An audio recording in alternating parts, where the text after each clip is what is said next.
Jangan sampai lewat batas ini tanpa ihram kalau nggak mau kena denda pas haji atau umroh. Seperti yang kita tahu, pas lagi menunaikan ibadah haji atau umroh, kita nggak bisa pakai pakaian semau kita. Karena ada aturan yang harus banget dipatuhi oleh semua jemaah. Salah satunya terkait pakaian ihram. Nah, ihram ini ternyata wajib dimulai oleh jemaah haji dan umroh pas lagi ambil mikot atau niat ya sahabat. Emangnya mikot tuh apa sih? Buat jemaah yang mau haji dan umroh mungkin udah nggak asing nih sama istilah ini. Jadi mikot itu adalah tempat atau waktu yang udah ditentukan sebagai batas awal bagi para jemaah haji dan umroh untuk memulai ihram sahabat. Mikot sendiri ada dua jenis, yakni mikot zamani dan mikot makani. Mikot zamani itu berhubungan dengan waktu.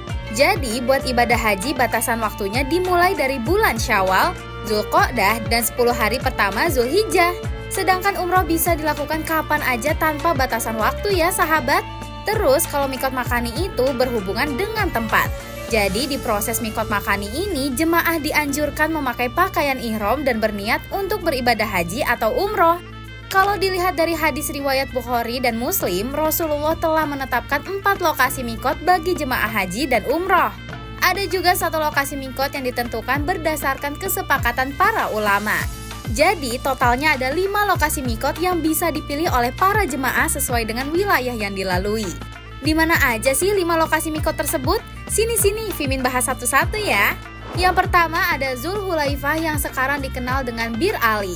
Lokasi mikot ini diperuntukkan bagi penduduk Madinah atau jemaah yang memulai perjalanan umroh atau haji dari Madinah. Ini adalah lokasi mikot terjauh dari Mekah, yakni sekitar 450 km dan terletak sekitar 9 km dari Madinah. Yang kedua ada Al-Jufah yang berlokasi sekitar 183 km di arah barat laut Mekah. Biasanya lokasi mikot ini diperuntukkan bagi jemaah yang datang dari Syria, Yordania, Mesir, dan Lebanon. Lokasi mikot ketiga adalah Qarnul Manazil yang ada di dekat pegunungan Thaif atau sekitar 94 km di timur Mekah. Biasanya titik mikot ini menjadi lokasi mikot bagi jemaah dari arah Najd, yakni dari Irak ke Hijaz dan dari Syam ke Yaman. Qarnul Manazil juga bisa dijadiin lokasi mikot jemaah yang habis City Tour Thaif untuk melaksanakan umroh badal. Lokasi keempat yakni Yalamlam, berada di arah tenggara Mekah. Ini adalah lokasi mikot bagi jemaah dari Yaman dan jemaah yang melaluinya seperti jemaah dari India, Pakistan, Cina, dan Jepang. Nah, biasanya untuk jemaah Indonesia yang langsung umroh mengambil mikot di pesawat saat sejajar dengan Yalamlam. Nantinya kru pesawat dan tour leader bakal ngasih tahu nih kalau pesawat akan melintas di Yalamlam agar jemaah bisa memakai pakaian ihram dan berniat haji atau umroh.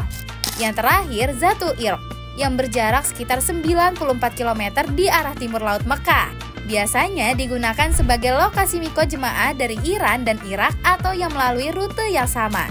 Tapi ada 3 lokasi mikot lain yang biasa digunakan jemaah yang melakukan umroh badal atau umroh sunnah kedua yang dilakukan dalam sekali safar.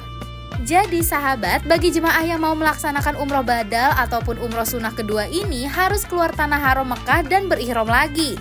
Baru abis itu kembali ke Mekah untuk menunaikan umroh. Di mana aja ya lokasinya? Yang pertama di Masjid Tanim atau dikenal Masjid Aisyah yang berjarak sekitar 7 km dari Masjidil Haram. Lokasi mikot ini paling dekat karena hanya perlu waktu sekitar 15 menit dengan bis atau mobil dari lokasi hotel menuju Tanim. Yang kedua ada Masjid Ji'ronah. Masjid Ji'ronah ini adalah saksi bisu tempat Nabi Muhammad SAW bermikot sebelum melakukan umroh. Letaknya sekitar 24 km dari Masjidil Haram.